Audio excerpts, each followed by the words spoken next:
قوم عاد قدیم زمانے کی ایک عظیم قوم تھی جو اپنی غیر معمولی جسامت اور طاقت کے لیے مشہور تھی۔ روایات کے مطابق ان کے قد عام انسانوں سے کہیں زیادہ لمبے تھے اور ان کی عمریں بھی طویل ہوتی تھیں۔ یہ قوم علاق احقاف میں آباد تھی جو آج کے یمن اور عمان کے درمیان ریتلے میدانوں پر مشتمل تھا۔ قوم عاد کا مرکزی شہر حرمزادہ العماد کہلاتا تھا جو بلند ستونوں اور مضبوط عمارتوں کی وجہ سے مشہور تھا۔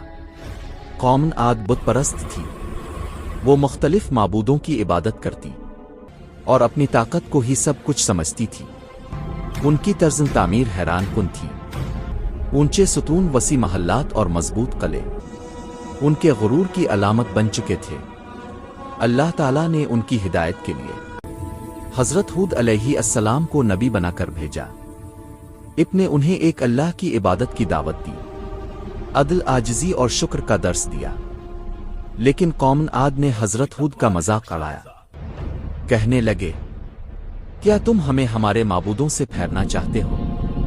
ہم تمہاری بات نہیں مانتے۔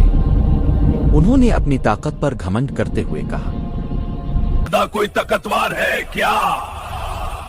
ہم سے زیادہ کوئی طاقتور ہے کیا؟ ہم سے زیادہ طاقتور کون ہے؟ یہی غرور، انکار اور نافرمانی ان کے عذاب کی اصل وجہ بنی۔ بالآخر اللہ کا عذاب آیا، ایک نہایت سرد، تیز اور مسلسل آندھی جو 7 راتیں اور 8 دن چلتی رہی۔ اس آندھی نے ان کے محلات، ان کی طاقت اور ان کے غرور کو مٹا کر رکھ دیا۔ جب عذاب ختم ہوا تو وہاں صرف ویرانی تھی اور قوم عاد تاریخ کا عبرتناک باب بن چکی تھی۔ چینل کو سبسکرائب کر لو اور لائک شیئر بھی